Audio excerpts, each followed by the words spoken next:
All right, perfect. Thank you. Welcome. Thanks for coming. Talking about expansion, like a how-to. I didn't want this to be real class-like. Like I didn't prepare 40 pages of material. I just wanted to talk about like my ideas around what expansion has meant, what it means today, what it means moving forward, the opportunities in it, and then truly like a real down and dirty like how to, not nothing wrong with waxing philosophical about, oh well, there's this and this, and there's nothing wrong with that, and I do that too a lot. But this is more like, all right, cool, like you're in and you're going to do it, or you're in and you're already doing it and you're in two or three locations. Like, what the hell do you do next? Like, how do you manage that? And I was talking, someone sent me a message the other day and they said, blah, blah, blah, blah. Can you give me a call on this? And I had time. So I picked up the phone, just called the person right away. And they said, blah, blah, blah, blah, blah, in my 12 locations. And I need you just to pause for a second and realize the weight of what that means. I had no idea this guy was even doing expansion, much less in 12 locations. When we started expanding, when we started real estate agents working in multiple cities, about 11 or 12 years ago, were like the real, very, very first group of us doing it. Like if you were in two or three locations, you were pulling your hair out. Like you were King Kong if you were in like 5 locations. And today we've got people that are in a dozen locations. I don't even know their name doing it. You have to realize that what you're seeing like on the expansion side of our business today is no different than a 4-minute mile. Somebody goes and does it, and then 50 people go and do it. Somebody climbs Everest finally, and then 100 people go and do it. It's no different than, I mean, God, one of the things that's not lost on me is that 20 years in real estate, which doesn't seem very long. Like I remember being young and thinking 2 decades was forever. Now that I'm 40, 2 decades feels like that. But I remember when you sold 100 homes a year, like you were King Kong. You were King Kong. Like we set you on stage if you sold 100 units a year, and we worshiped at your feet. And we just like listened to the honey fall from your lips, like manna from heaven. Today, if you sell 100 homes a year, no offense, you sell 100 homes a year today, someone's going to walk by and pat you on the back and say, don't give up on yourself. Keep going. It's a big world out there, kid. You'll get there. Because you've got people knocking down 1,000 units, 3,000 units, 5,000 units. You're living and I'm living right now. We are living in the era of the agent, not the broker. The era of the agent, not the brokerage. Like we've got realtors today. I mean, they're realtors. Like I are one of them. Like we wound up, very few of us intended to be in the industry.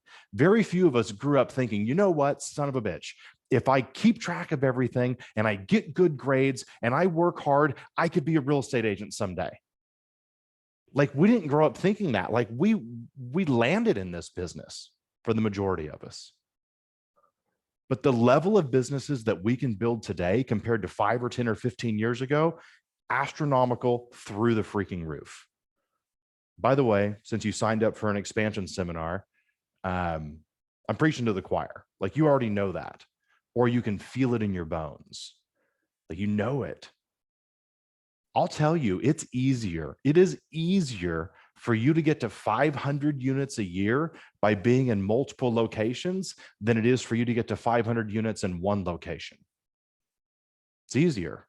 It's also more complicated. Both of those things are true, but it's an easier path. All right, so Lacey's going to drop into, well, she's going to keep an eye on the notes section, like the chat box. If you have a specific question, we can only go like 40 minutes today or 44 minutes.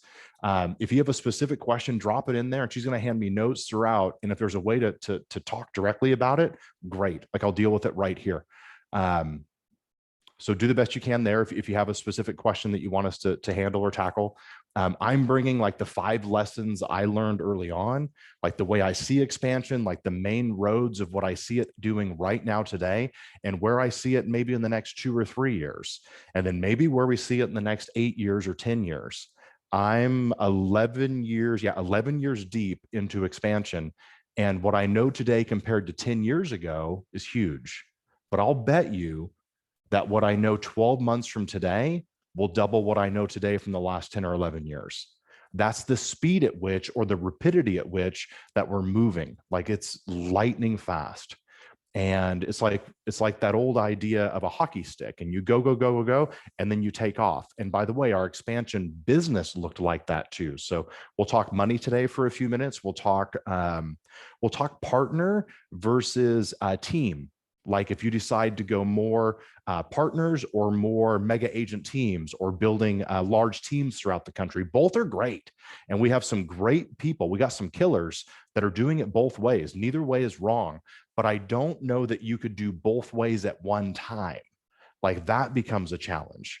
So we'll talk about that a little bit. There's also going to be, if you want to do it, today is completely free, and I'm happy to do it. I like doing these. If you want to do it and you want to go deeper with me on this, we had so many people, when I put this up a week ago, we had so many people reach out with, hey, what about this or this? Will you cover this or cover that? We were like, man, we could do like a whole series on this, like a whole master class, if you will. So if you want to do that, Lacey's going to drop a link into the chat box. Is that right, Lacey? She's going to drop a link into the chat box. If you want to do it, we would invite you to go look at it. It's going to be four live webinars, but we're limiting them to 40. That way we have time for back and forth discussion. That way we have time for, like, my view of it is we're going to go about 35 to 45 minutes of me talking, and then 15 or 20 minutes throughout. It won't just be at the end, but throughout, of like dialogue, like, oh, what about this? Oh, what about that? Like, it's very workshop, not class. Class, you just teach and people write notes. Workshop, it's like, now we talk about this together, and it's more like very participatory. So if you want to do it, there'll be a link there. You can check it out. We have 3 options for you. You can sign up and just do the webinars. Perfect. We're going to send you the recordings if you miss one, or if you're on it, you don't get a note, we're going to send you all the recordings. And again, these are just my lessons learned from either doing it. We're in 109 locations today, and we're launching in our 5th country currently. And so I'm teaching from a point of, here's what I've learned so far. Here's what we've done right. Here's what we've done wrong. Here's what we've done that's worked. Here's what we've done that's worked for a short period of time, but doesn't work anymore. Like, there's also that, like, things move so quickly. You can sign up for just the webinar. That's fine. There's also 2 other options. I'm not traveling and teaching right now. Like, for a decade, I've traveled as a bold coach. And so I'm usually 1 or 2 days a week on the road. That's not really happening. I spoke in Florida this week, and then I speak again in 2 or 3 weeks. So my travel schedule is picking back up, but it's nowhere near like what it was prior to COVID. So I've got time. For the first time in forever, like, I have like time that I can say, cool, I can do these things. Like, I've always shied away from doing this kind of stuff because there just wasn't time for it. Anyway, whatever. So there's 2 other options. You can do just the webinar. You can do the webinar plus 2 one-on-one calls. The 2 one-on-one calls, you and I will get together on Zoom, just the 2 of us. We'll spend about 40 minutes per call, and we'll talk about your specific business. Expansion works in general. But expansion works in general layered on top of specifics. How exactly do you lead gen? How exactly are you going to lead gen in a 2nd location or a 10th location? It won't always be the same. And one of the mistakes we find in expansion is that it's not just what you're doing layered by multiple cities. It might be what you're doing and then totally different everywhere else. Like, my business in Portland Real Estate Group, looks wildly different than all of our expansion locations for United Home Group. We'll also spend an entire session talking about names, and not just names because they're fun, but names because they have so much to do with what the expansion business looks like. Like, how do you name it? Are you going to be name driven, or are you going to be name agnostic? Mine are name agnostic, meaning it doesn't say Cody Gibson Real Estate, meaning it doesn't say Gibson Real Estate Team, which isn't good and it isn't bad. There's pros and cons for doing it both ways, but it would take us 20 minutes to have a full dialogue about what the pros and cons of it are. Anyway, so we'll do 2 private calls, just you and I, on your specific business. The 3rd option, and that's limited, I think, to 10. Like, we still have to look at the calendar and say, here's what we can fit in, because 10 of those at 2 calls each is 20 calls. I'm really good at math, by the way, as you can tell. The 3rd option is those 2 private calls, plus I'll spend a half a day with you one-on-one in Portland. You'll come to Portland. You'll be here in my studio where I'm standing right now. We'll grab a flip chart and we'll spend 4 or 5 hours, have lunch, and we'll talk just about your specific plan. You'll walk out the door with a written plan of what I think you could go and do to build expansion. So if that's cool for you, there's an option for that. We can sell 5 of those. Anyway, if you want to do them, that's great. People have asked me for years, how come you don't do more coaching? I'm never that interested in doing long-term one-on-one coaching. It's not exciting to me. I don't want to get on the phone with somebody for the next 50 weeks. But I could do 2 or 3 sessions and I can say, listen, I can provide lots of value for these 2 or 3 sessions. I can give you lots of help and it's interesting for me. It's affordable for you. It's a win. So if you want to do that, links in there. All right, so let's get back to this. Lacey, can you put the slides up and then we'll keep moving on this.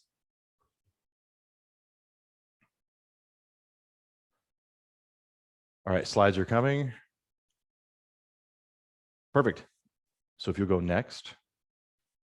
All right, so the way I see expansion right now is different than I saw it 3 years ago.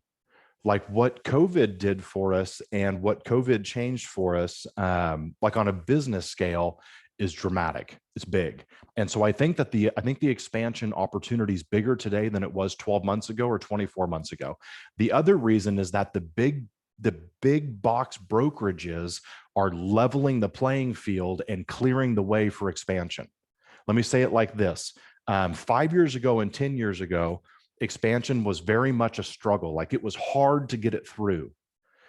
Even inside of Keller Williams, where I'm at, like there were challenges of getting it through, of course. Today, there's less and less and less challenges. But today, you've got major brands across the scene, across the globe of real estate saying, hey, let's talk expansion. Hey, let's open expansion. Hey, let's make expansion easier for real estate agents. And it's really the next evolution. There's never going to, in my opinion, there's never going to be a lack of opportunity for a solo agent who works with their people. There will never be a lack of opportunity for somebody who works in a city, works in a town, works in a state, and they take really good care of their data bank. They're really tight with their people. They make their calls themselves. They list the homes themselves. There's nothing wrong with that because real estate, for as long as we've known it, has been a local service business driven by local relationships. I don't think that will ever go away.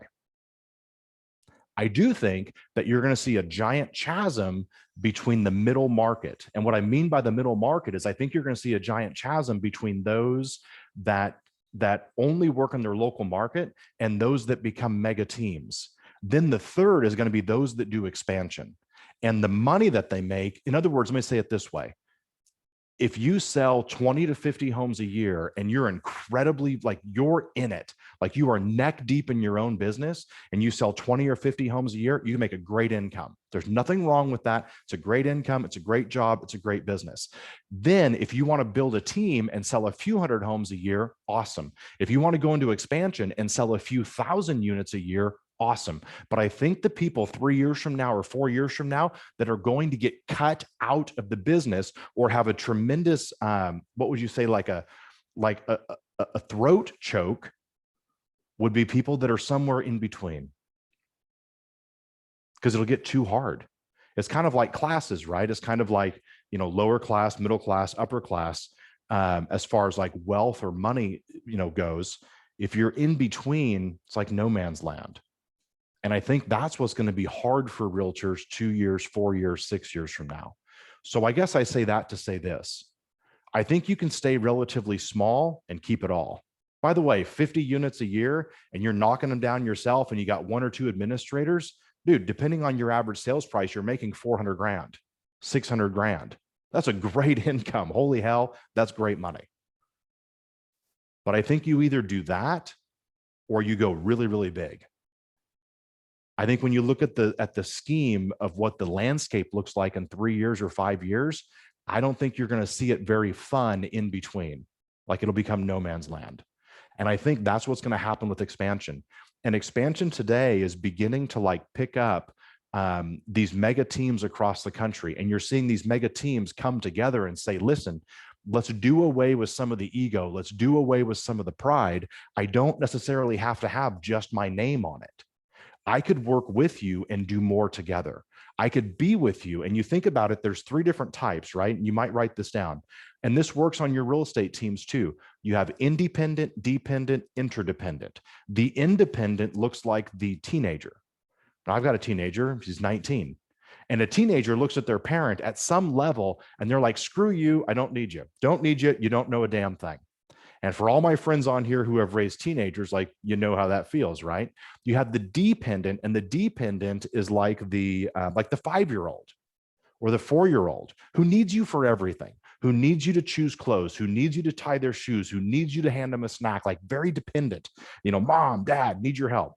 Then you have the interdependent, and the interdependent is more like probably the 25-year-old or the 30-year-old who comes back to their parents and they're like, hey, I don't have to have you. I don't need you to tell me what to do, but life's better with you. That looks like the interdependent. The reason I say all that is to say this: the type of team or the type of expansion that you go and build, and today's about expansion, so I'll just say it that way. The type of expansion business that you go and build, I think you need to be incredibly clear focus on what problem are you solving. For a group of agents, if you want to be in 5 cities or 10 cities, then what problem are you solving for those 10 cities for the group of agents who will work with you? Are you solving an independent problem, a dependent problem, or an interdependent problem? Now, here's my opinion. I think you can couple independent and interdependent. I think that you could couple dependent and interdependent. You cannot put together independent, dependent, interdependent. You ever heard the title, or not the title, but you ever heard like the saying, you can't be all things to all people?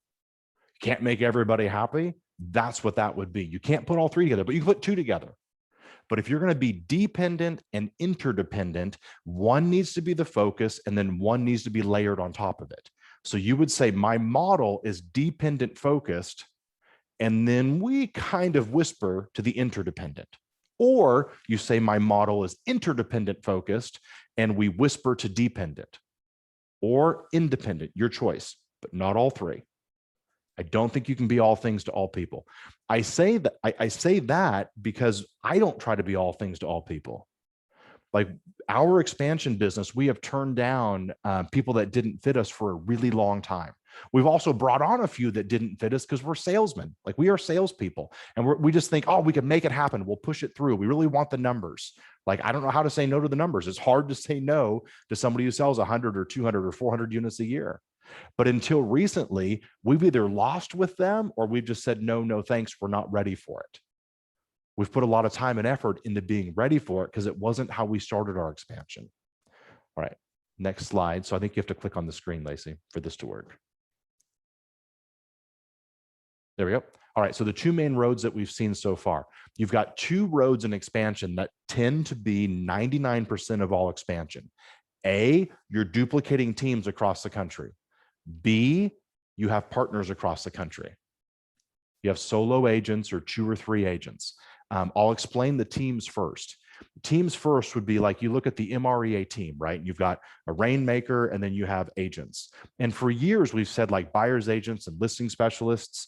The further we go into this, the less we see specialized service, the less we see, like we just don't see very many teams today that say you only work with buyers and this group, you only work with sellers. What we do see is we see them saying, listen, your focus is sellers and you could work with some buyers. Your focus is buyers and you can work with the seller or two. Now, there's some mega teams out there who do incredible business that still have very polarizing, you work with buyer, you work with seller, but they're getting less and less and less and less. There's less and less of them. More and more and more often, what you're finding in our teams and our giant teams is we just have agents and they work both sides. But I'll tell you that like in our group in Portland, we don't tell our agents, you can't work with a buyer or you can't work with a seller. What we do say is, listen, which one will you focus on? Like one should be your focus and one is a secondary focus, especially in the market that we're in. Like the market that we're in, of course, you know it, right? Like you're just turning as fast as you can. Turn left and look, turn right and look. And we're all just running as fast as we possibly can. But the world won't stay this way forever. So you either expand with teams and you go, okay, I'm going to have 5 locations or 10 locations, and we're going to have 5 teams or 10 teams, and we're going to go really deep, and we're going to have 5 people or 10 people or 20 people. Like some of the big expansionists that I work with, they'll have a team somewhere and have 20 people or 25 people. There's nothing wrong with that, but it is a different model than saying, listen, we're going to go wide. So you're either going to go wide or you're going to go deep. I don't think you go wide and deep. I think you can do or. You can go wide or you can go deep. Now, over time, like where I'm at right now, like we went wide. We're in 109, 110 locations, 5 countries. And in most of those locations, we have 1 to 3 partners. And I believe to a degree that there's 2 cousins that play really well together, scarcity and exclusivity. And regardless of which path you want to take your expansion business down, I think you should build an expansion business around the idea of being scarce, exclusive. And I want you to think of it like this. Let's say that you're going to build an expansion and you're going to go team heavy. You're all right, Code. I'm going to go 10 cities and I'm going to have 5 to 10 people in each city, and we're going to sell 200 units in each city.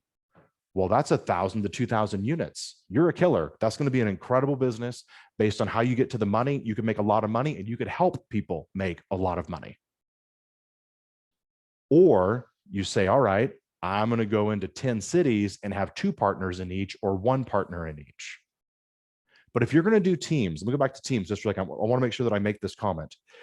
If you come to Portland, like if you're going to expand here from Phoenix and you go, all right, I'm going to expand to Portland.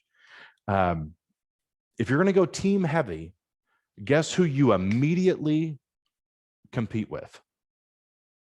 You immediately compete with all the local teams in Portland.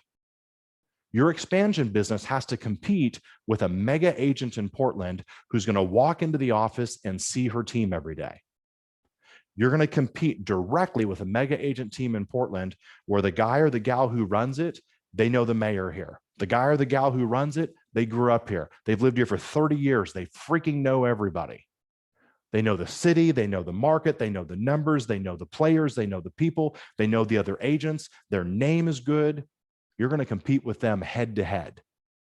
And you're running an expansion business from Phoenix, meaning you're not going to walk in and see everybody every day, meaning you don't know the market like the back of your hand every day. Do you get my point? And that's why when I looked at expansion, I didn't necessarily want to just start with teams. Doesn't mean that you can't. Like some people have done it and they're doing it at an incredibly high level. I'm not saying it's wrong. I'm just saying you have to know what you compete with.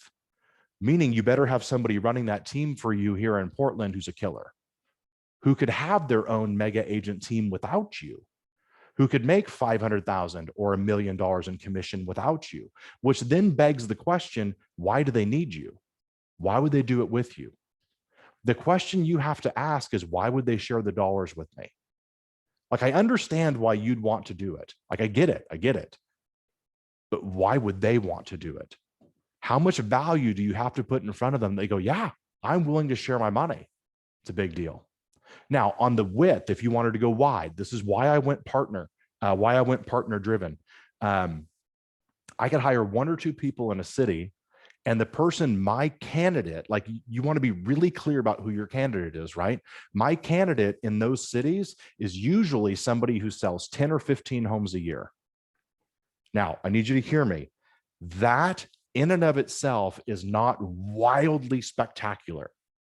No one gets excited like, oh my God, she sells 12 homes a year. She's a killer. No, probably not. But somebody who sells 12 homes a year, I could move them from 12 units a year to 30 units a year, and I've dramatically changed their life. The amount of money they can make and the life they can live when they can double or triple their business from 10 to 30, or let's say we bring somebody on who's selling 7 homes and we can get them to 25 homes or 30 homes, that person is going on vacation they wouldn't have gone on. That person is putting their kids in a private school that they couldn't have afforded otherwise. Like, they're becoming a business. Like, that's a game changer. If I hire a team, which we could do that, if I hire a team and they're selling 100 homes a year and I help them go from 100 homes a year to 150, I haven't changed their life. I probably have to help them go from 100 units a year to 200 units a year just to get back to the net income they were at. Do you get my point to this? Look at how hard it is to change their life. 10 years ago, no, probably 12 years ago, I was writing in a leadership camp. Like we were told, hey, write down like a life goal, a life mission. And I was sitting there as a guy who dropped out of high school. I'm like, shit, I don't know what my life mission is. My life mission's always been to not be homeless. So like, I don't know what it is. And what I wrote was I wanted to leave a thumbprint on people's lives. And I got real clear on expansion that the easiest and quickest path for me to leave a thumbprint on people's lives was to take people that were selling 5 or 10 or 15 homes a year and help them go sell 25 or 30 or 50 homes a year. That's an absolute game changer. You have turned their life around. I don't know yet how to help someone go from 300 units to 600 or 700 units. Like that's a big pull. And so I have to figure out, how do I change their life? Like, how do I help them with doing something so big that it's worth us being in business together? Those are the two main roads that we've seen so far in expansion. Then you have the fractured pieces, which we won't have time today to get into, but we will get into it in the masterclass, which is, do you build centralized or decentralized services? In other words, do you do all of your transaction coordination? Do you hand it to the partner or the team or the agent, or do you hire it out? There's pros and cons both ways. And I'll share with you, like in the masterclass, we'll share with you how we're doing it, and then we're going to give you all of our stuff. Like we'll white out the things that you can't have, but like we're going to give you our partner agreement. We're going to give you our transaction flow. We're going to give you like, how do we offer it, and then how do we do it? So we'll hand it to you, and then you can go and do it. My only request is that if you plus one of our systems, you send it back to me. You're like, hey, Code, great idea, but we made it twice as good or 3 times as good. Damn you, you better share it back. Like, I want to know, how'd you make it better? All right. The 5 lessons I've learned over those first few years. Before we get into the 5 lessons, let's talk profit just for a moment. I want you to write this down. If you're going to do expansion, you've got short tail profit and you've got long tail profit. If you're going to do expansion, you have to realize this. Do you want a fast nickel or a slow dime? And the reason I ask it is that it's not, either road is fine. I don't think you're wrong on either path, but just know which one you want. Because I don't think you can act like a business that's building a slow dime and expect a fast nickel. They don't work. Like they're contradictory to each other. When I was building expansion in the very beginning, the first expansion location I opened was 2010. We lost money. In 2012, we had 2, lost money. In 2013, we got to 4 or 5 locations, lost money. Meaning, and again, no high school degree here, so I'm no genius, but it meant, damn you, we spent more than we brought in. Like, I'm really good at that. Like backwards, like put money in, you're upside down, you lost money, you idiot. 2014, lost money. 2015 began to break even. 5 years. And I have lots of expansion friends that have opened expansion businesses and made profit in 6 months or made profit in 12 months. I don't think it's wrong, and I don't think it's impossible, but I was going after something huge. I wasn't looking for 3 or 5 or 10. My entire drive has been, how do we go and be in 50? How do we go and be in 100? Today, I'm at KW, and there's 800 market centers across the country. And so in my mind, I go, how do I be in 800 locations? I don't see a limit to how many locations I can be in beyond how many franchises there are. If there's 200 locations worldwide or 300 locations worldwide, then you just heard my goal. Like however many there are, if KW said I'll put a franchise there, I want to put an expansion there. I don't think you have to, though. You don't have to go and do that. You could be in 5 or 10 or 20, just take your pick. It doesn't matter, but be very crystal clear on the profit, which one, otherwise it won't match. So for me, it's always been long tail profit. And what I had to do, starting in 2014, where we lost money, I started tracking reinvested earnings, meaning I was overspending, I was going backwards, but I was betting money on the business. I was buying lead gen practice I didn't have to have. I was paying for people I didn't have to have, but I was overcompensating. I was buying for the future. In other words, I was investing and betting on the come for the business. And so I started looking at it in 2014 and I was like, all right, I could have taken 150. It wasn't 200. It might've been 170. I could have taken 150,000 profit out of the business that year in 2014, but I put it all back in. And so I started having to look at the business because the business to the CPA was upside down. That's important for me to know when I do my taxes. But when I looked at it, I had to know what it meant. Well, 150 of that was profit, but I reinvested it back into the business.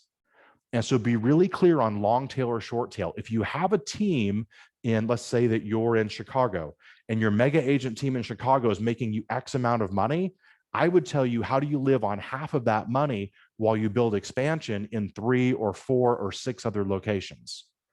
My opinion on this is that you either are in 2 or you're in more than 5. That's just my rule of thumb. Someone's going to go and prove me wrong. Someone's going to be in 3 or 4 and go and kill it, but you're going to be an outlier. I think you can be in 2 locations, keep it small, keep it all. Or I think you ought to hustle and go as fast as you can to 5 or more. The problem and the reason why is that when you hit 3 and you hit 4, you're going to hit a threshold for leadership. You're going to hit a threshold for your span of control, like we teach in career visioning and what we teach in managing people, right? You're going to hit a span of control and you're going to need leadership or depth of leadership. The second you add leadership or depth of leadership, whether it's regional directors or sales managers, whatever you want to call them, they're going to cost you money. And you got 2 choices there. You hire them cheap and they suck, or you pay them a lot of money and they don't suck. Those are kind of your 2 choices, which you won't ever hear like in a business book, but those are your choices. You get what you pay for. And the second you're at 3 or 4 locations, you need the management, but you can't afford the management.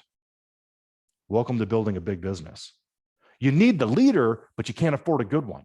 It's almost like you have an NFL team all of a sudden, but you can't afford a decent quarterback. You got to hire a shitty one.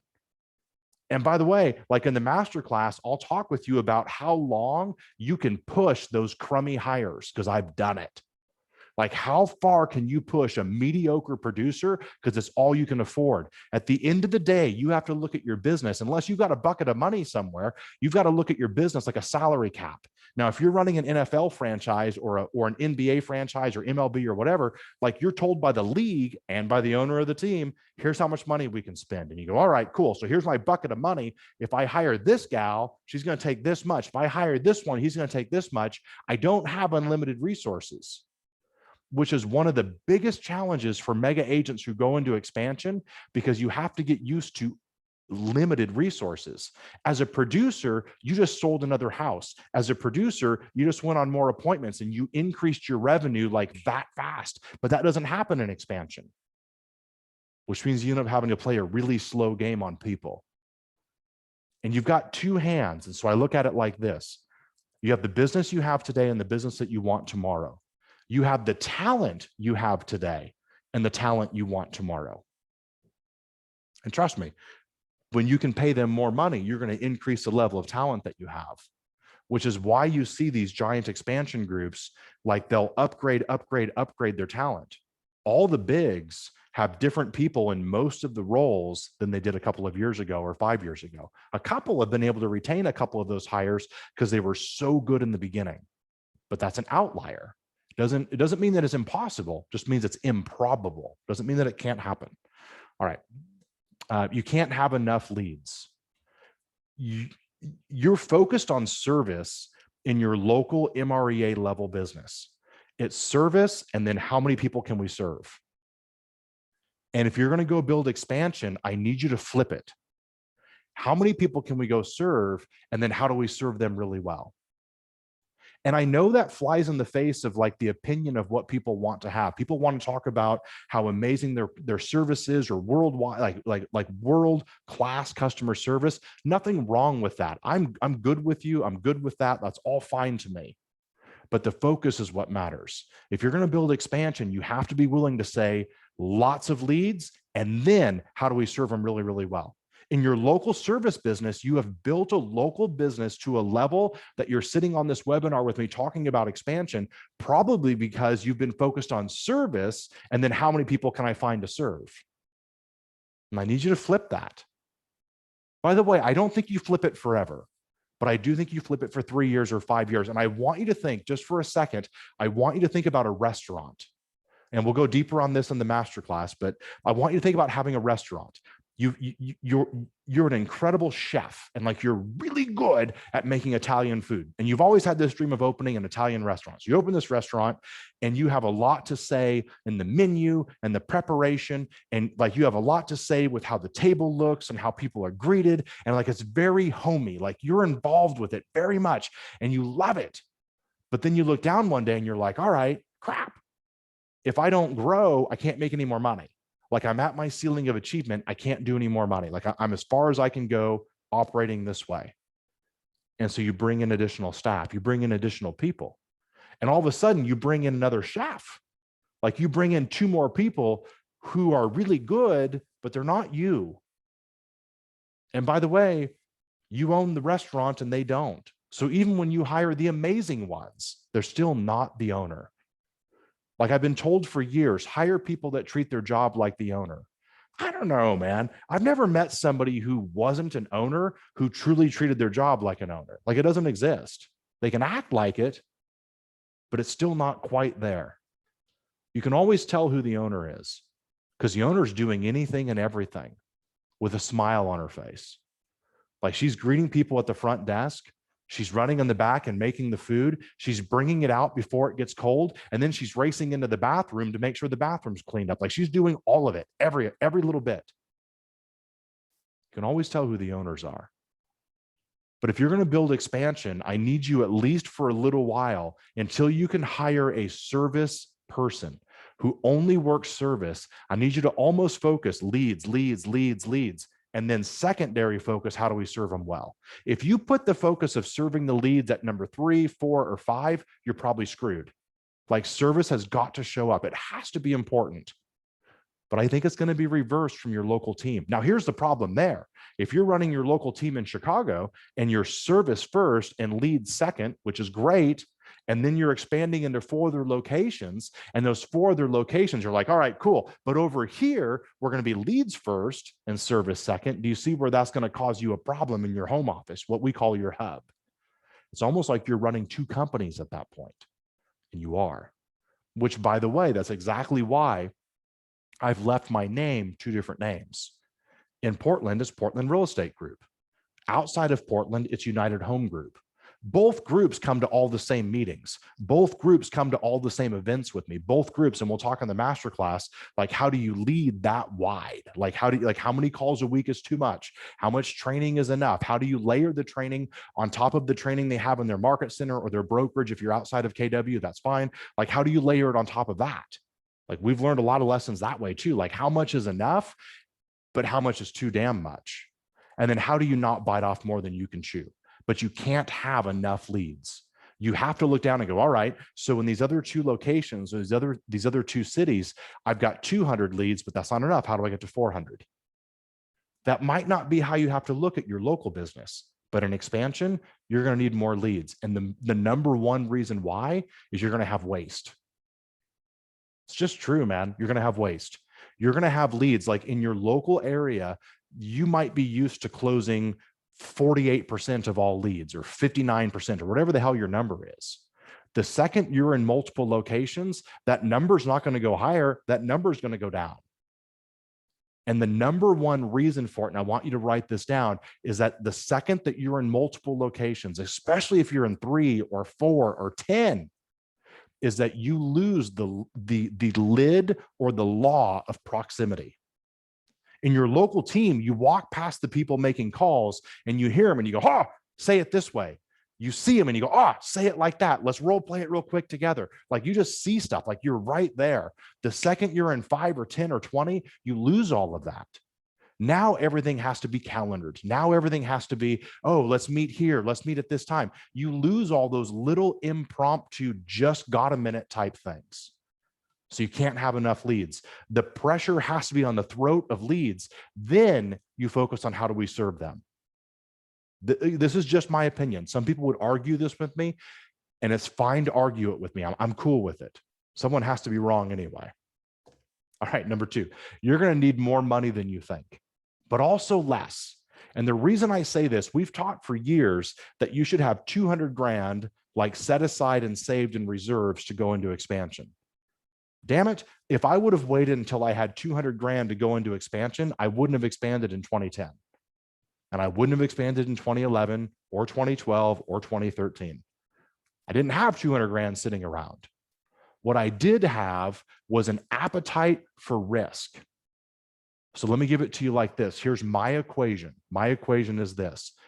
A, you have a couple hundred grand in reserves. B, you have an appetite for risk. I don't know another path.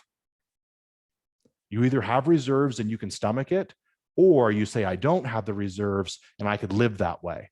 But if you're going to do it, what that means, if you're going to do it before you have the reserves set aside, you're going to go to bed at night and worry about money. You're going to wake up on Sunday morning and go, oh my God, how do I make payroll this week? And that's a gut check for an entrepreneur. At the same time, entrepreneurs are good at that. Like entrepreneurs are good at going, I could be losing my ass and I sleep like a baby at night. It's a weird group of people, by the way, but I are one. But it's going to be one of the two. And I don't think you need to save 200 or 300 grand to go into expansion. I think it helps, but I don't think you need to. And I think if you wait for that, you might not do it. I think you got to do it right now. If you've got 10 grand, go do it with 10 grand. If you've got 50 grand, go do it with 50 grand. The first year that I went into expansion in 2010, I put about $85,000 into the business above and beyond the income that we made. So I spent all the money we made in expansion and I put about 85 into it that year. Today, I don't think I could duplicate today what I did in 2010 for maybe 40 or 50 grand, because the cost of services is that much lower. Like it's just cheaper. Like we can buy more for less today. But if I was to duplicate today in 2021, what we did in 2010, I would still go all out plus about 50 to have the exact same level of business, which meant I had to have the money coming from somewhere.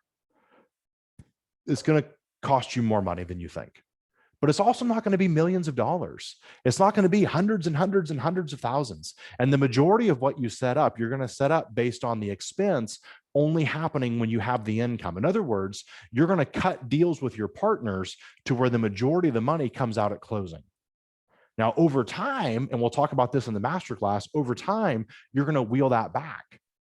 And you're going to say, no, that doesn't work anymore, because now you could write more checks. But in the beginning, it's almost like an agent who hires an assistant. And they're just barely at the point to need an assistant. And they've got two assistant options. Assistant option number 1 says, I need 70 grand a year at X amount per month. And the agent chokes and they're like, oh my God, that's a lot. Assistant number 2 says, I need to make 70 grand, but I'm okay making it at $600 a file. And you're only going to pay me when you have closings. And the agent goes, perfect. I could totally do that. Now, that's not a bad way to do it in the beginning, but as fast as you could move away from that to an actual salary, you're going to do better as a business. That would be a stepping stone to pay someone like that, because eventually you're going to overpay the role. You're going to look down and go, oh my God, I'm paying my transaction coordinator 110 grand a year. It's too much money. It might not be too much for the person, but it's too much for the role. And I think as you're building business, you have to be willing to look at the difference between a role and a person. I bought a real estate franchise, a brokerage in Portland. And when I bought it in 09, there was a receptionist that was making 70 or 72,000. She was awesome. Like she was awesome. But in 2010, the role of receptionist for that level of business wasn't worth 70 grand. The person was awesome, but the job wasn't worth 70. Are you tracking? And so I had to let the person go because I didn't have a lateral place to put that person, but I was overpaying for it. The job could be done by somebody for 45 or 48. Just because they were great doesn't mean that as a business, I could just bastardize the business and be a derelict of the duty and say, cool, I'm going to pay it 70 because I like them. I was overpaying. All right, number 2. Number three, sorry, you risk losing the law of proximity leading. I talked about it a second ago, but let me go deeper on it. This is why, now here's why I put it in here. We've taught for years that the best way to expand is to be in one market and then expand to the market directly next door to you. There's a lot of benefit to that. Benefit number one, you probably understand the way real estate's done there. If you go 9 states over, you don't understand it as well. It's just different. Like they're different phrases, different ways of doing business. However, that's less and less true today. It's easier today in 2021 to expand from Utah into Florida. It's easier to do it today than it was 5 years or 10 years ago. You can go further faster. You can go wider faster. So I don't know that it's wrong to say that if you're in Salt Lake City, Utah, you should first look to expand just right around you. Duh, that makes perfect sense to me. But don't do it at the risk of saying no to somebody who in Chicago would expand with you, or somebody in Boston who would expand with you. I think you can do it a little easier today than you could 5 or 10 years ago. But if you expand outside of a driving distance, you're just going to lose the law of proximity.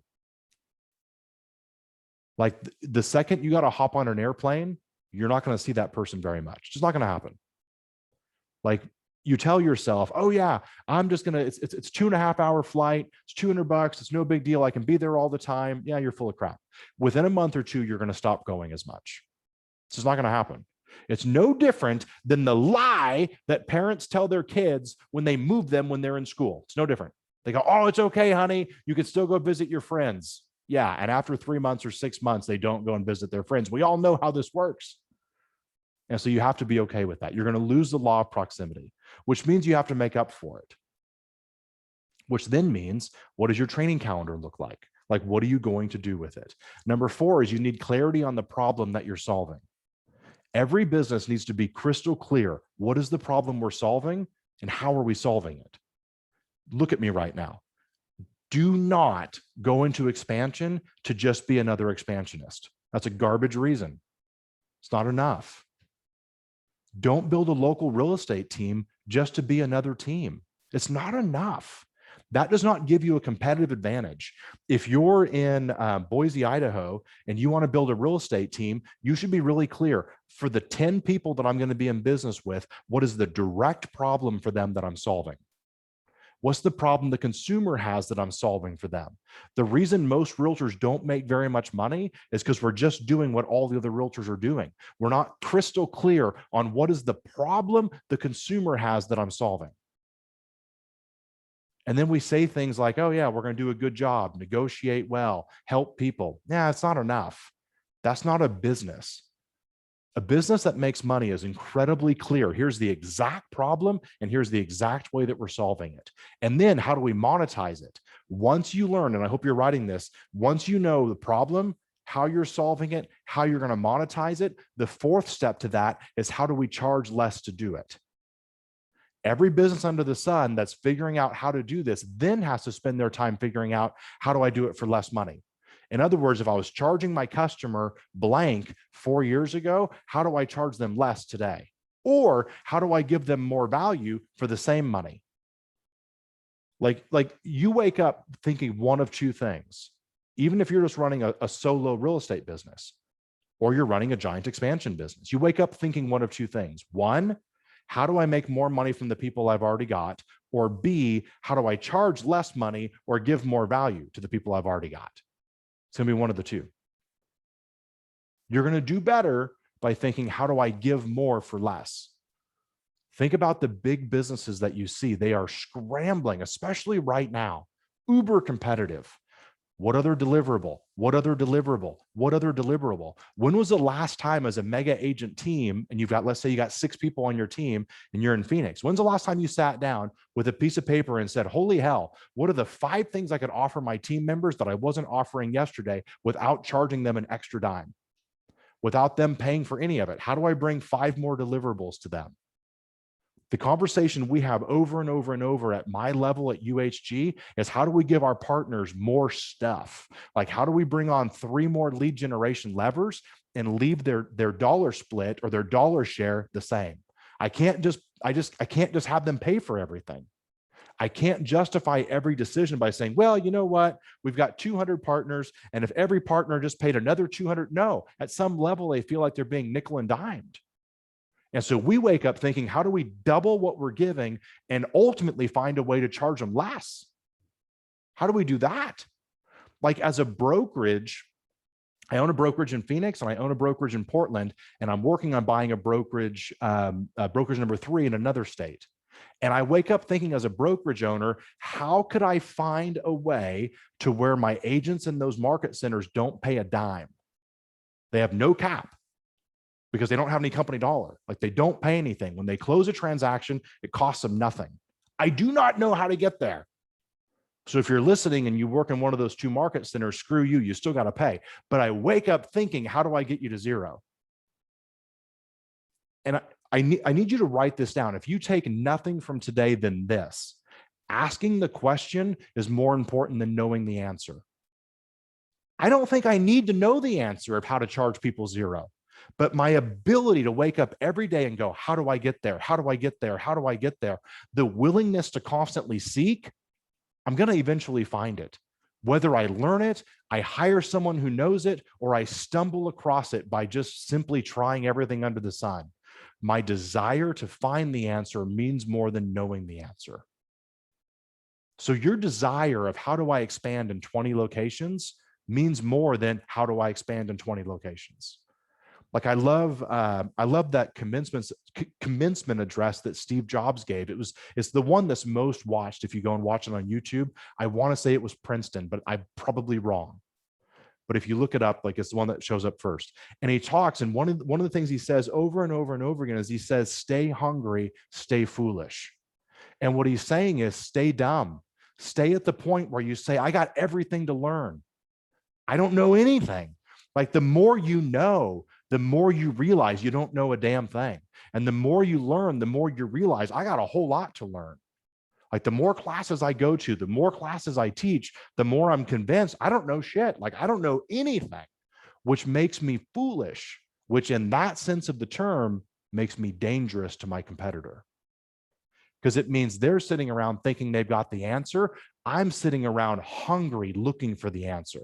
I'm going to bet on the person who's hungry. And I want you to stay hungry. Number 5, how you pay your people matters. Let me say it like this, couple of things. Number 1, and we'll go deeper on it in the masterclass, and we'll give you our agreements with our people that we've written, rewritten, like every time we get in a problem, we rewrite the damn thing because we learn something. But we'll give it to you. How you pay your people matters. Here's what I want you to write down. Number 1, pay them the very most you possibly can and still be a business. Damn you, don't be cheap. Don't do it. Pay the absolute most you can and still be able to find a pathway to profit. Number 2, don't jerk people around with their money. As the team owner, expansion owner, whatever you want to call it, guess what's going to happen every time there's a squabble, a challenge, a disagreement, or an issue as it relates to money? You're probably going to cave. You're probably going to cave on it.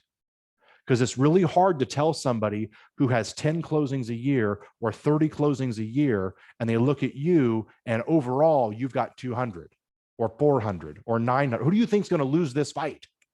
You're going to lose it. And you probably should, like that makes sense.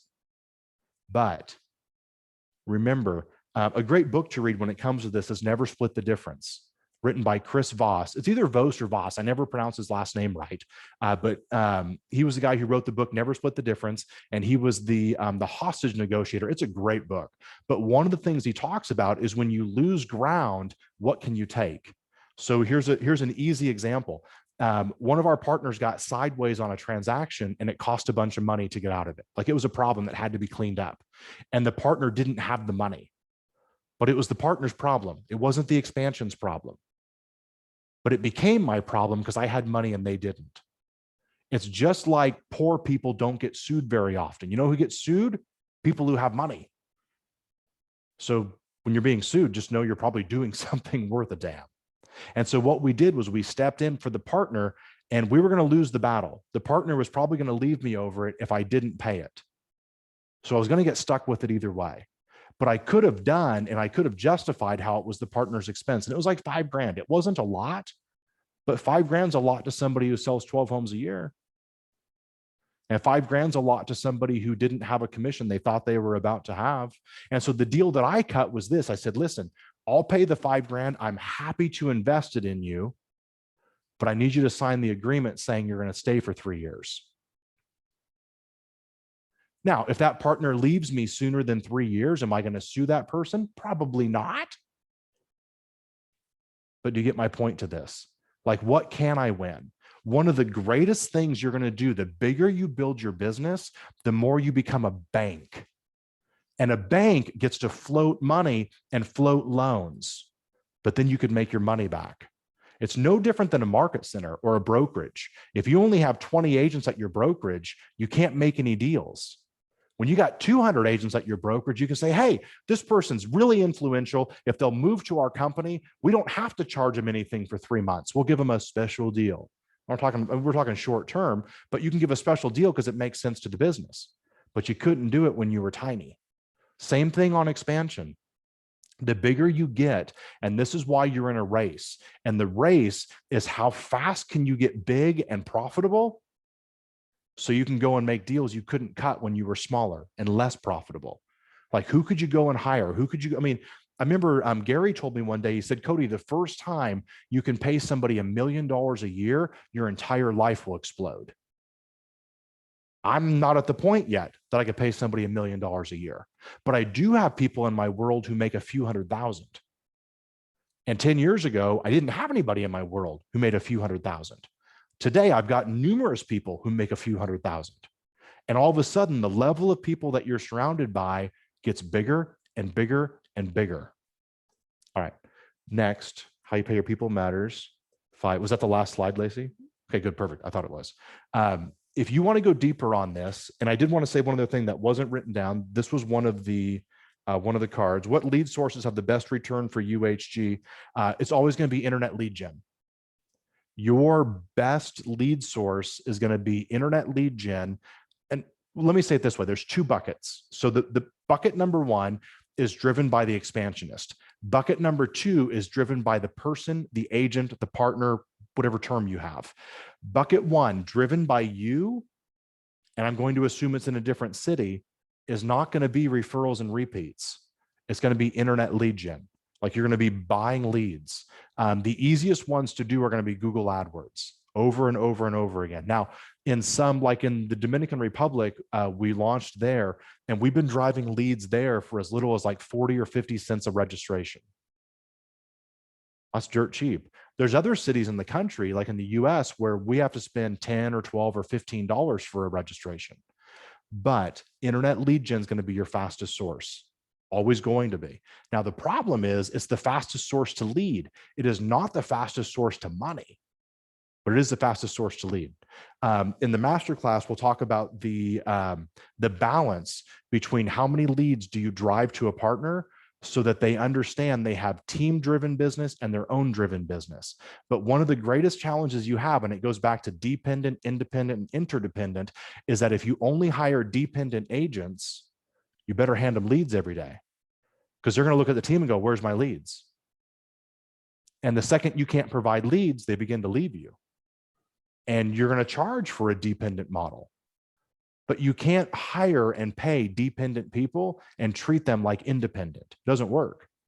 That's why you could be interdependent, independent, or interdependent and independent. You cannot be all 3. It doesn't work that way. At least I've never seen it work that way. Like, I don't know how to get there, but I can do 2 of them. But internet lead gen. Now, the partner-driven one, let me go on this one for a second. The partner-driven one is almost always going to be SOI, repeat, referral, just like it is for normal, everyday real estate agents.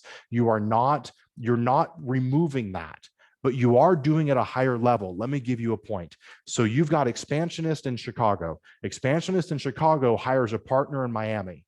The partner in Miami has a sphere of influence, a database, let's say 400 people. Not huge, but not tiny. The expansionist in Chicago, one of the greatest opportunities you can bring to the table is taking their data bank and putting it into your system that doesn't know how to stop. In other words, the emails, the drip campaigns, the text messages, the phone calls, whether you want to do like telemarketing for them or not. And we'll talk in masterclass about what to do and what not to do if you want to do telemarketing. Like there's lots of challenges there, but you can also do it. There's just challenges around it. The biggest benefit you could bring to that partner on the street is, listen, I know that you would love to take your database and never drop the ball, but you're going to drop the ball because you're a real estate agent. I'm going to put a team around you or a business around you that the ball can't be dropped. And so you've really got two buckets when it comes to lead gen. You've got lead gen driven by the team or the expansion, and you've got lead gen driven by the partner. But you need to find a way that the business is pulling it for the partner. The partner needs to be like, cool, being a part of this guy's expansion business, I hit the easy button. I send in my database and they take care of it. I add people to the database and they take care of it. Like if you're at KW, you could use Command. But to think that every single agent's going to sit down and use Command the way they should, you and I both know how that's going to work for most people, which means the problem that you're solving is you're solving the problem of not doing what every agent knows they should do, but every agent probably won't do. That's the problem you're solving. Like a normal agent that says, cool, I'm going to send a letter to my database every 3 weeks, does it 3 times, and then they stop. And then 6 months later, they're sending the letter again. Your expansion business has the problem of, listen, how are we going to do it to where it never can stop? That becomes the problem you're solving. All right. The other one was, what's Cody's definition of a mega team, group or agent size? It's a great question. Like to me, a mega agent team is about 15 million. So 15 million in most markets, like 100 units would be 150,000. So if you be 100 units at 150. If you're at 250, like maybe it's 50 units, but about 15 million in volume. It used to be that we would call mega agent or mega team about 6 or 7 million. That's just not, I don't feel like it's appropriate anymore. So for me, it's about 15 million. And here's how I look at it. The reason I chose 15 million is an agent who does 15 million in volume rarely leaves the industry. They make too much money. Even if the market poops itself and you go down 30%, you go from 15 to 10, you're still making a couple $100,000. You're not leaving the industry. But if you're at 6 million or 7 million and you've got 150 or 200 in GCI and the market takes a dump on itself and you go down by 30 or 50%, you might be looking for a different job. You might be leaving our industry. But the guys and gals at 15 and 20 million, they don't leave the industry. When's the last time you saw somebody who sold 15 million in volume say, screw you, real estate, I'm out, peace out, Cub Scout, gone, gonzo? Doesn't happen. So that's why I would say a mega agent team or a mega agent producer, 15 or 20 million. But the problem is, like, depending on how many units you're selling, you could do 25 million in volume and make less money than when you did 10 million in volume, because you've got staff and people, and you're going to do the same thing on expansion. For us, we lost money for those first 4 or 5 years, but we found a really good sweet spot at about 70 or 75 locations. Today at 110 locations, that's not a sweet spot. We look down and go, holy crumb, the amount of administrators and the amount of people and the amount of resource we have to bring to bear to deal with 110, we better get to 150 fast. But my expense won't go up between now and 150. The sweet spot that I'm in right now is I can bring on 30 or 40 more locations and really not be spending any more money, or very, very little money. But there's certain levels, just like at a restaurant, you go, oh my gosh, I'm gonna have to bring on 4 more staff people. And then you're gonna go backwards in money for 6 months or a year. But then you go, cool, I could actually serve this many more dishes, and now I can find a profit before I need to bring on more expense. And that's one of the great challenges of running an actual business is you're in a race of how fast can you build profit before you move backwards again. So, all right, this has been fun. I hope you've gotten something from this. I hope that this has been good at some level for you for expansion. Shoot me an email, codygibson@kw.com. If you don't follow on Instagram, I'd love to have you there, Cody Gibson 1. We're constantly putting stuff and content. I mean, just everything we can do to help our whole industry. The link is in that chat box if you want to take a look at the masterclass that we put together. We'd love to have you there. We're going to drop this link out to you so you have today's session. All is free, but we're happy to do it, and we'll do more of them. But I hope that you'll join us on the masterclass too. So have an amazing day. Thanks for being here. Sorry we went about 10 minutes over. Have a great day.